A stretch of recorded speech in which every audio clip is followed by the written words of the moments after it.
ये यहाँ से आपको बहुत मुझे समझ में आया कि आप साइंटिस्ट भी बन सकते हैं, आप प्रोफेसर भी बन सकते हैं, आप IAS PCS भी बन सकते हैं।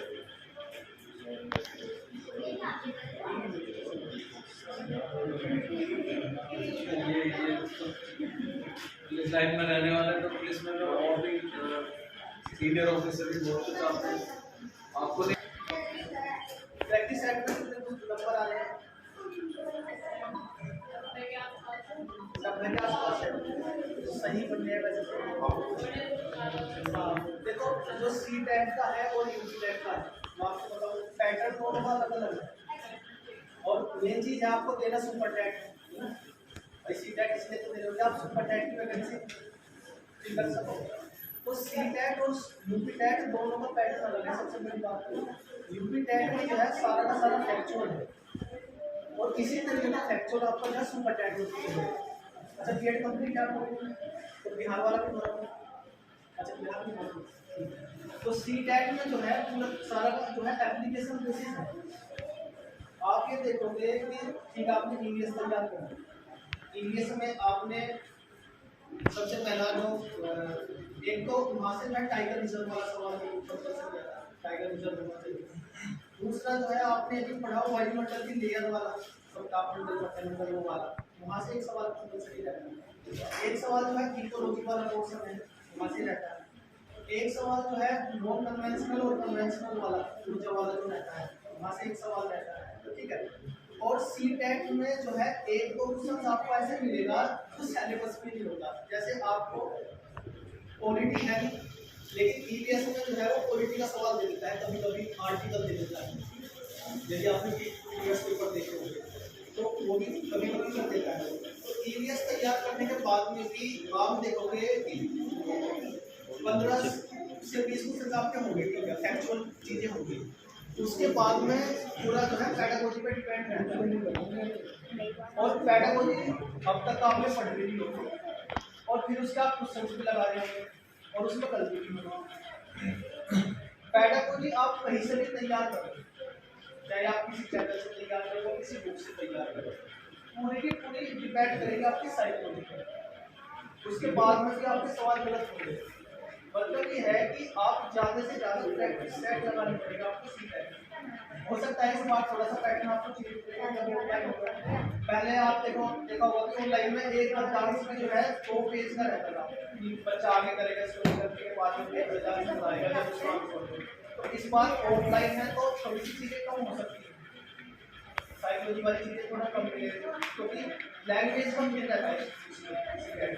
आपको यदि लैंग्वेज सवाल छोटा सा मिलेगा या आप मैथ का भी देखोगे तो छोटी सी कैलकुलेशन मिलेगी कि आप राम के पास ये चीज़ थी उसने मोहन की इसका इतना परसेंट से ले लिया उसने इसे ले लिया। लेकिन उसको पूरा का पूरा लैंग्वेज में इतना बड़ा स्टेटमेंट बना देता है बच्चा पहले करता है। लेकिन उसके लिए ये है कि आप प्रैक्टिस करो। जैसे आप सिलेबस आपको तैयार करना तो प्रैक्टिस करो डेली। यदि आप सोचते हो कि आप प्रैक्टिस ना करो तो बिना प्रैक्टिस कुछ नहीं होगा। आपको भी प्रैक्टिस है ऑफलाइन प्रैक्टिस है जितने ज़्यादा से ज़्यादा हो सके उतने अपने आप प्राप्त करो क्योंकि वो जो साइकोलॉजी वाला पोर्शन है वो आपकी अंडरस्टैंडिंग पर डिपेंड करेगा। आप ये मत सोचो कि आप थोड़ी पढ़ लोगे और फिर आप क्वेश्चन कर लोगे, एक्चुअल तो चीज़ें कुछ है ही नहीं। जैसे आपने देखो कि कुछ क्वेश्चन कर देते हैं एक बंदा बाहर गया उसे गाड़ी, आप बताइए आप उसका गाड़ी का क्या करोगे, आप FIR दर्ज करोगे या उसे करोगे, इस तरीके के सवाल है। तो आप अपना साइकोलॉजी पे डिपेंड करता है पूरा पूरा केस का एप्लीकेशन जैसे रहता है तो आप उसके सवाल ज़्यादा से ज़्यादा प्रैक्टिस करें। और कोई इसमें है आपका जब थोड़ी पढ़ने का वो होगा आपने और जो रहा मैथ वाला पोर्शन आप साइंस बैकग्राउंड से तो फिर आपको जो है मैथ में आप जूनियर वाला तो मैथ और साइंस से आप प्राइमरी वाला और प्राइमरी वाले पर ही फोकस करो। जूनियर में तो हो सकता है वैकेंसी ना मिले क्योंकि प्रमोशन से भर देते हैं जूनियर वाले। तो इस बार जो वैकेंसी आएगी वो प्राइमरी मिलेगी आपको। तो प्राइमरी वाले पेपर में फोकस करो ज़्यादा से फर्स्ट पेपर में फोकस करो, सेकंड में चाहे हो या ना हो फर्स्ट होना चाहिए फर्स्ट ऑफ और उसमें जो मैथ वाला पोर्शन है यदि आप पढ़ना चाहो तो 3rd 4th 5th 6th आपकी जो एनसीईआरटी है वो आपको निकालनी है और यही आपको ईवीएस में निकालनी है। दोनों में उसमें एनसीईआरटी यदि आपने अभी नहीं पढ़ी तो एक सब्जेक्ट पढ़ना चाहोगे ईवीएस की पढ़ोगे तो ईवीएस का क्या फैक्चुअल आपको मिल जाएगा। जैसे आपका जीके पर पूछ लेता है कभी कभी, ठीक है, कुछ जानवर पूछ लेता है, हाथी का क्वेश्चन आता है, हाथी का बच्चा ये वाला पूछ लेता है। तो जो जानवर वाले क्वेश्चन है तो ये आपको उसी में मिलेगा एनसीईआरटी में।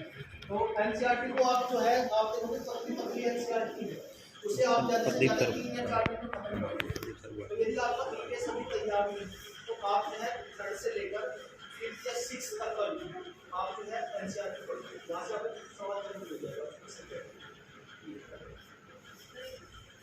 रिवीजन में बहुत ज़्यादा टाइम लगता है, जैसे मतलब एक सब्जेक्ट एक चैप्टर पढ़ा उसके कुछ टाइम बाद अगर दोबारा पढ़ा तो उतना ही टाइम लगता है। तो क्या करना है? देखो रिवीजन का जो है ना अलग अलग कंपटीशन में जो रिवीजन करते हैं जैसे इस तरीके से रिवीजन करना चाहिए।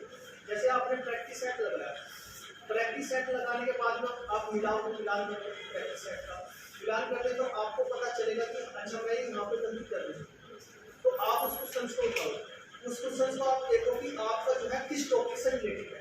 तो आपने जो नोट्स बनाए हैं तो उसी टॉपिक को आप जब पूरा का पूरा रिवाइज करें, मतलब जब आप क्वेश्चन सही कर रहे हो इसका मतलब है आपने जो पढ़ा है वो आपका बिल्कुल सही है।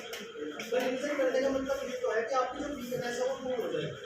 और यदि प्रैक्टिस सेट है आपको ये बता रहा है कि आपकी वीकनेस ये है, तो आप जब प्रैक्टिस सेट लगा रहे हो, प्रैक्टिस सेट में जो आप मिस्टेक कर रहे हो उस मिस्टेक होने के बाद में आप यहाँ पे नोट्स पे जाओ और उस नोट्स में आप उसके पूरे टॉपिक को पढ़ रहे या पूरे चैप्टर को पढ़ो, आपकी जो वीकनेस है वो दूर हो जाएगी।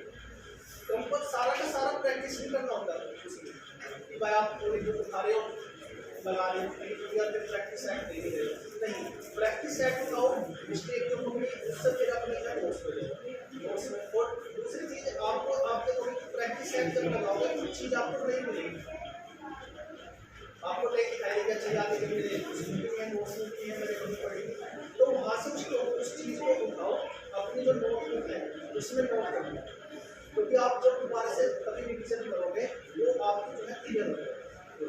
मतलब आपकी भाई मेन चीज़ है आप यही तो करो, आप एक बच्चा 4 साल तैयारी कर रहा है और एक बच्चा है कि 6 महीने तैयारी कर रहा है।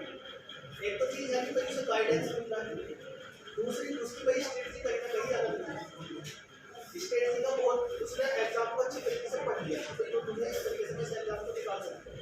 तो उसमें और उसमें ही अंतर होता है, स्ट्रेटजी का अंतर होता है भाई, चाहे IQ लेवल बराबर हो लेकिन गाइडेंस और स्ट्रेटजी कहीं ना कहीं मायने रखती है। तो इस तरीके से आप रिविजन करोगे, ज़्यादा से ज़्यादा आप फैक्चुअल जब आप पढ़ोगे आपने अपने नोट में जो है मतलब ऐड करनी है, इसका मतलब आपका नोटिस लेवल जो है बढ़ रहा है, एक जगह पर भाई आपने अपने नोट्स पढ़े, हो सकता है आपने जिस कोचिंग सेंटर से भी तैयार किया हो उससे आप जैसे ऑनलाइन पढ़ रहे बच्चे तो 1000 बच्चे हैं 2000 बच्चे हैं वही नोट्स पढ़ रहे हैं, तो आप जो है उनसे अलग कैसे रहेंगे? तो आप तभी तो होंगे जब आप जो है कुछ चीज़ें आप अलग से एक्स्ट्रा करोगे, अलग से एक्स्ट्रा करने का मतलब है तो आप अलग चीज़ आपको लिखी है तो आप अपनी नोट में ऐड करने के बाद में हमारे से जब आप रिविजन करते हो बार बार चीज़ आपको याद हो जाएगी, इससे आपको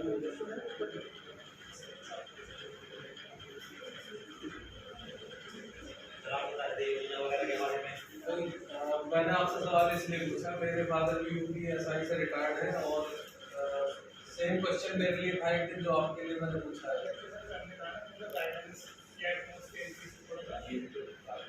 यही बता रहा हूँ आपको, मुझे भी ऐसे ही लगता था कि आपने बताया ना पुलिस लाइन में रहते हैं तो ऐसे ही सोचेंगे, मैं भी ऐसे ही सोचता था। एक बार तो UPSI 2011 का अपने जूनियर्स के साथ मैंने भी फॉर्म भर दिया और पुलिस लाइन PSC में वहाँ पर मेजरमेंट के लिए पहुँचे।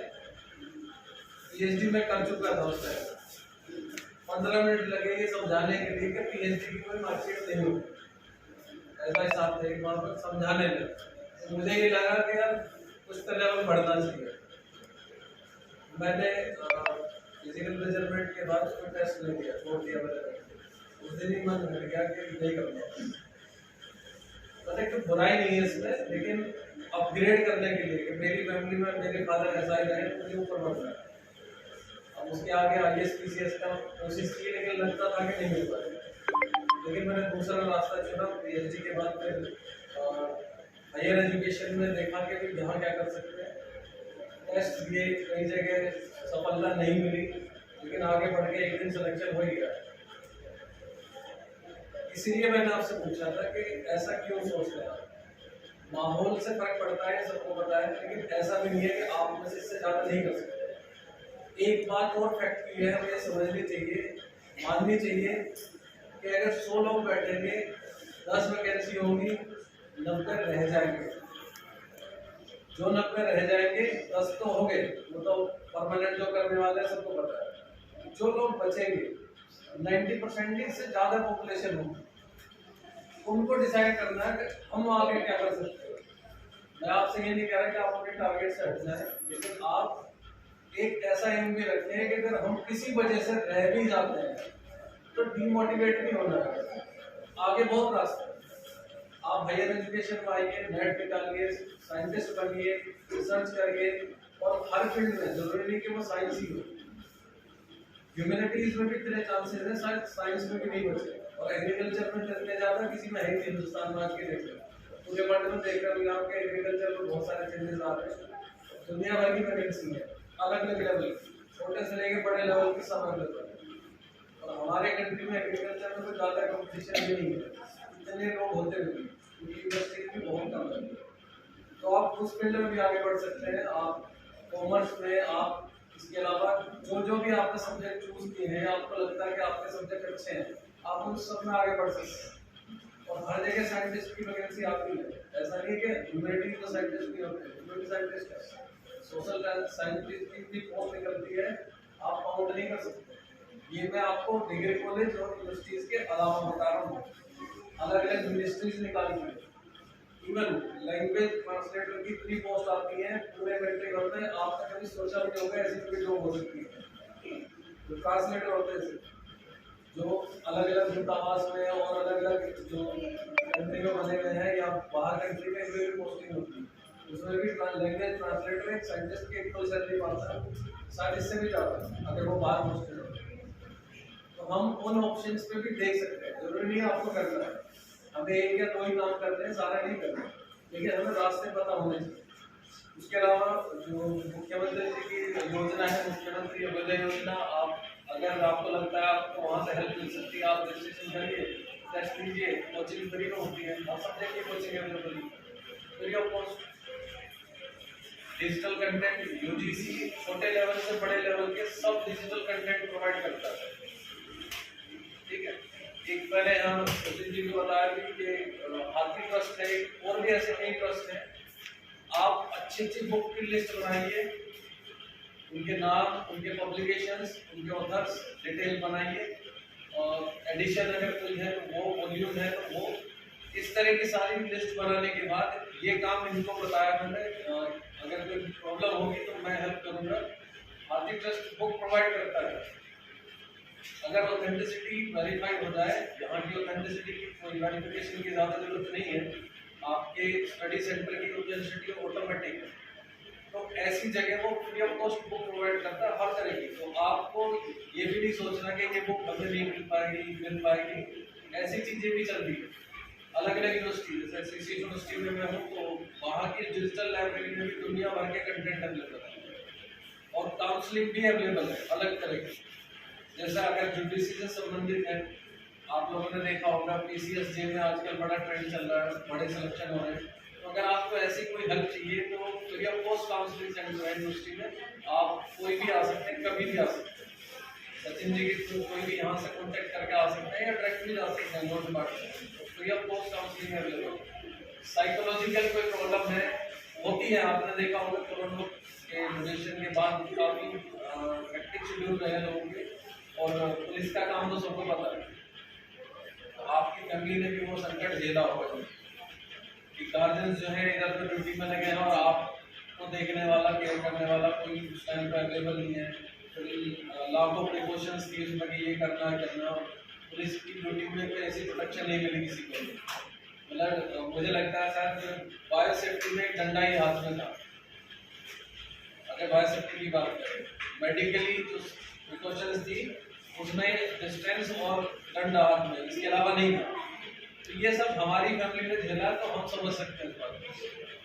तो अगर कोई साइकोलॉजिकली फील करता है कि मुझे कोई प्रॉब्लम्स है, मैं घर में नहीं बता पा रहा हूँ या फिर समझ नहीं पा रहा है, तो ऐसा काउंसलिंग सेंटर यूनिवर्सिटी में अवेलेबल है फ्री ऑफ कॉस्ट।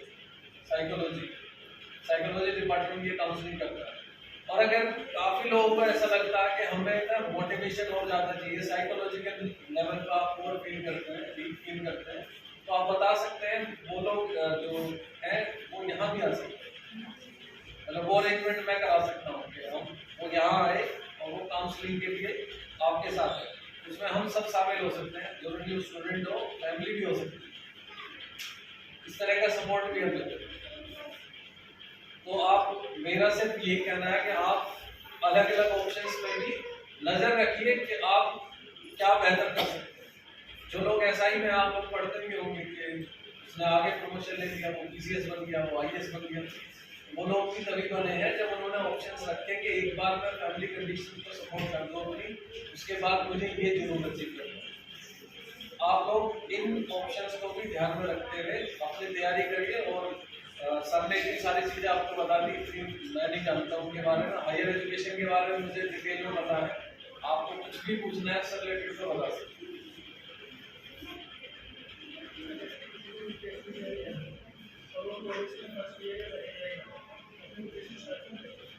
प्रिपरेशन कर सकता है, लेकिन मेन फोकस पहले अपनी जो स्टडी है उस पर करें, क्योंकि वही चीज़ें हायर लेवल पर आने वाली है, चाहे वो कंपटीशन हो चाहे हायर एजुकेशन। अगर आप कोई भी एक 6, 7 में कोई 5th क्लास में, इवन अब तो 1st क्लास में भी स्टार्ट हो जाता है, एक कोई छोटी सी जैसा सेल, मैं बायोलॉजी का हूँ इसलिए उसी का जिक्र करता हूँ, सेल कोशिका के बारे में पढ़ता है, एक लाइन में आंसर खत्म हो जाता है। 12th तक लगभग, 10th तक तो सबने पढ़ा होगा, वो एक लाइन का एक पैराग्राफ बनता है। आप आगे बढ़ते चले जाएंगे, ग्रेजुएशन में वो एक चैप्टर बन जाएगा, PG में जाएंगे वो एक बुक बन जाएगी, और अगर उसके आगे जाएंगे तो वो एक इतना वाइड एरिया है कि सेल के एक छोटे से 0.00 समथिंग % पर भी आप रिसर्च छोड़िए, पूरा आपका ग्रुप, आपको लगता है 100 लोग हैं, वो सारे रिसर्च कर जाएंगे, तब भी वो खत्म नहीं होता। आपको थोड़ा थोड़ा स्टेप वाइज बताया जाता है। ग्रेजुएशन की किताबें आप कल से कंपेयर करेंगे, बहुत सारे कंटेंट सेम, चैप्टर भी वही है, लेकिन उनमें थोड़ा डीप नॉलेज होती है। सर ने बताया कि आप कुछ चीज़ों को डेप्थ में देखिए, कुछ को सिर्फ सुपरफिशियल भी देखिए, जो जरूरी है कंपटीशन के साथ। आप पहले जिस क्लास को है उसको मेन फोकस करेंगे, आप तैयारी कर दीजिए, प्रैक्टिस सेट आप कहीं भी तैयार कर सकते हैं, कुछ हमको रहेगा।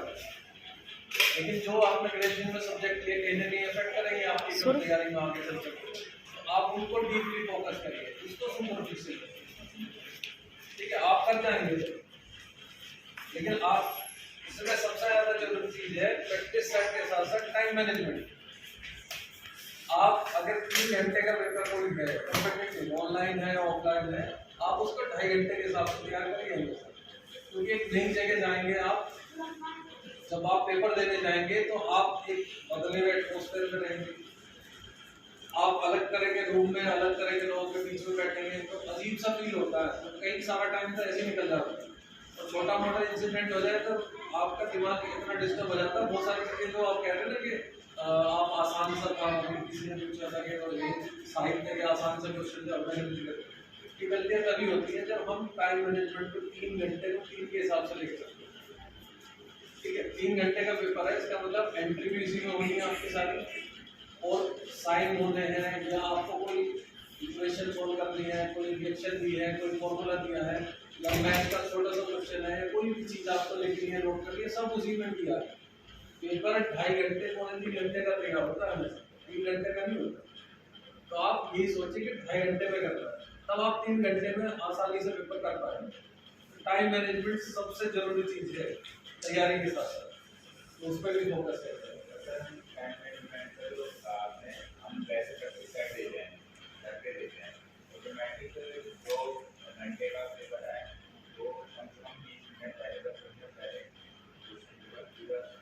वो हाँ आप भरने हैं करते हैं, उस लाइब्रेरी हम उसे रिवाइज भी कर लेते हैं पूरा क्वेश्चन पेपर, और जब भी वहाँ पर देते हैं तो 5-7 क्वेश्चन छूटने के बाद हमारा पूरा क्वेश्चन पेपर ये वाला नाम रिपीट कर ये इसे कहते हैं एग्जाम हो गया। हम लोग क्या करते हैं, देखा होगा बहुत सारे कोचिंग सेंटर टेस्ट सीरीज चलाते हैं और आप तैयारी कर चुके हैं या घर पे कर रहे हैं, आप कोचिंग में शायद जाना छोड़ चुके हैं, जाते ही नहीं हैं, आप सिर्फ टेस्ट सीरीज ज्वाइन करते हैं। वो सब क्या है, एग्जाम हो गया दूर करने के लिए है कि आप एक नई जगह नए एनवायरमेंट में कैसे एग्जाम देंगे, इसके लिए तो पैसे देते हैं। वहाँ पर फैसिलिटी हो जाती है, पेपर कोई और सेट कर रहा है, वैसे ही वातावरण मिलने वाला है आपको, आप उसमें जाकर पेपर सोल्व करके आ जाते हैं। टेस्ट भी चेक कोई और ही कर रहा है, या तो आप टेस्ट सीरीज तैयार कर ले मिलकर ग्रुप में 10 लोग हैं, हम तो नेट के लिए भी यही बताते हैं बच्चों को हायर एजुकेशन, क्या आप 10 लोगों का ग्रुप बना लीजिए, अपने जैसे 15 का बना लीजिए, आप सब लोग मिलकर अलग अलग प्रैक्टिस सेट तैयार करिए और आप उसमें एक्सचेंज कर लीजिए। कहीं हफ्ते चल जाएंगे आपके टेस्ट पेपर को, आंसर की साथ साथ तैयार कर लीजिए। आपने एक पेपर तैयार किया अपने हिसाब से, आपको भी अपना पेपर सेट एक दिन बांट लीजिए, आप टीचर बन जाएंगे एक दिन के लिए। आप डिस्कस करिए, आपने जो दूसरे आपके साथी गलत करते हैं, जो क्वेश्चन गलत अटेम्प्ट करेंगे, आप गाइड करिए कि ये बात आपने यहाँ मिस्टेक करी, अगली बार अगर 10 लोग हैं तो एक टीचर बना है, 9 लोग टेस्ट दे रहे हैं, फिर अगली बार क्या होगा, दूसरा कोई देगा, आप टेस्ट जोड़ करिए। अगर आप 15 दिन में एक करते हैं तो 4-5 महीने आप अच्छी टेस्ट तैयार कर लेंगे। टाइम मैनेजमेंट की बात करते हैं, जब आप ऐसी जगह घर से बाहर निकलते हैं दूसरे एनवायरमेंट में देखें तो आपको टाइम मैनेज भी हो जाएगा, प्रैक्टिस भी तैयार हो जाएगा। ये तब है अगर आप टेस्ट सीरीज कहीं ज्वाइन नहीं करते, ये अच्छा ऑप्शन है। ग्रुप डिस्कशन भी हो जाएगा साथ में, हम बात करते हैं ना, ग्रुप डिस्कशन ज़्यादा अच्छा होता है अगर कर लें। टेस्ट सीरीज के बहाने ग्रुप डिस्कशन बड़ा अच्छा होता है। जीएस का तो होता है, जीएस हम पढ़ लेते हैं, 60% पढ़ लिया 60 और इसी क्वेश्चन पेपर में हमारे 100 में से क्वेश्चन सही होता है, हमारे लिए मतलब हमें लगता है कि लगभग जीएस हमने पढ़े, और ऐसा संभव नहीं होता, जीएस हम नहीं पढ़ते और कंप्लीट होते हैं। और सर जैसे 100 क्वेश्चन आए हैं, अधिकतर क्वेश्चन जैसे हमने 60 से 70% जीएस कवर करेंगे, तो 100 क्वेश्चन आ रहे हैं, तो हमें ऐसा लगता है कि हमें 100 में से 100 ही क्वेश्चन आ रहे हैं, मतलब आंसर हमें पता है, जबकि उसमें हमें 100 से पता नहीं होता, जो हमें 60 से 65 से 70 तक पता होती है, 30% नहीं पता, और मेरे इतना कॉन्फिडेंस रहता है कि ये पता है। ऐसे देखो मैं आपको पहले बता दूंगा कि जैसे जीएस वाली जो चीजें हैं, आपने नोट्स है, ये आपके पास वो आपने पढ़ ली, और पढ़ने के बाद में भी आप प्रैक्टिस करेंगे। तो एक बार यदि आपने उसकी रीडिंग हुई है तो आप ये मत सोचो कि ये नहीं है, क्योंकि उसके बाद में जब आप प्रैक्टिस सेट लगाओगे, यदि आपके पास में 4 ऑप्शन है तो 4 में से आप ये देखोगे, अच्छा यार ये ठीक लगा, मुझे ये ठीक लगा, मतलब यदि 2 ठीक लग गए तो 50% प्रोबेबिलिटी नहीं खत्म होगी आपका परीक्षा। इसका मतलब ये होगा कि कहीं ना कहीं आपको कॉन्फिडेंस नहीं है कि आपका ये क्वेश्चन सही है या ऑप्शन सही है। इसका मतलब यह है कि आपका जो है लैक ऑफ प्रिपरेशन है। आपको जो है जीएस को तो खास करके ये चीज है कि आपको जो है 3 से 4 बार अपने नोट्स तैयार करने पड़ेंगे, और 3 से 4 बार नोट्स तैयार करने के बाद में भी एक तो कभी भी ये मत सोचो कि जैसे आप जीएस का पैटर्न एग्जाम के लिए अलग अलग होता है, आप पीसीएस की बात करोगे तो पीसीएस का पैटर्न अलग है, उसके लिए आपको जो है अलग चीज तैयार करनी पड़ेगी, थोड़ा और सोच कर। वनडे वाला एग्जाम, वनडे वाला जो एग्जाम है उसके लिए आपको थोड़ा फैक्चुअल चीजें याद करनी पड़ेगी। वो अलग बात है कि यूपी वालों ने थोड़ा सा लेवल बढ़ा दिया जीएस का, यूपी वाले थोड़ा अलग पूछ ले, उसके जो है आप घटना चक्र यूज करें। तो इसका मतलब ये है कि आपको जो है बार बार जो है रिविजन करना पड़ेगा, आपके नोट्स है या आप कहीं से तैयारी कर रहे हो जीएस के लिए। जैसे क्वेश्चन जब हम बिना पढ़े किसी क्वेश्चन में कम आते हैं, वो अधिकतर कोशिश करते हैं कि वो सही चला जाता है, लेकिन पढ़ने के बाद हम तुक्का लगाते हैं तो वो 100 या 99% को गलत रहता है। देखो जैसे यदि आप एसएससी की बात करोगे, एसएससी वाला एग्जाम हुआ, ठीक है, या आपका एसएससी का एग्जाम है, तो वहाँ तो आपको यहाँ पर आप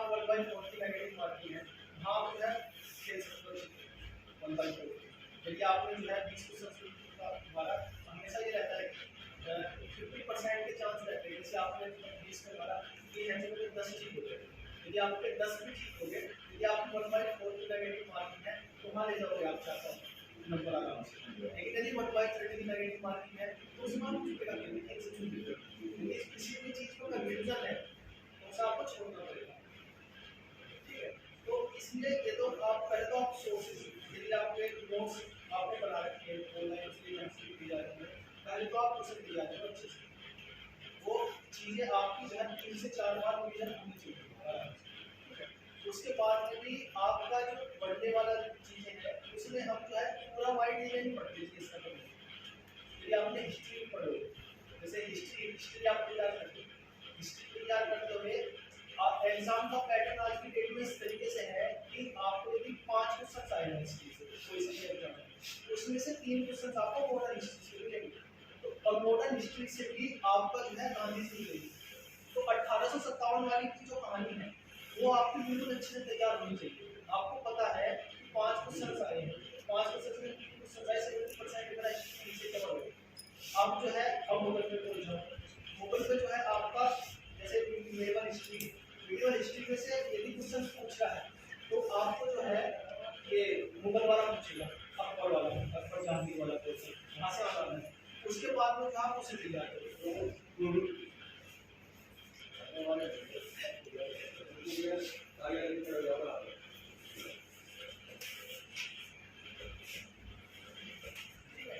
इस मतलब पेपर के पैटर्न के हिसाब से चलना पड़ेगा, एग्जाम के पैटर्न के हिसाब से पड़ेगा कि आयोग का डायरेक्शन कैसे चलेगा। मतलब आप एग्जाम में पढ़ना पड़ेगा। ऐसा नहीं है कि आप जो है बस पढ़ रहे हैं चल रहा है, आप इस तरीके से चल रहा है एग्जाम नहीं है, एग्जाम उसी तरीके से चलेगा। यदि आप जो है आयोग के अंदर बना पाएगा अच्छे से।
आप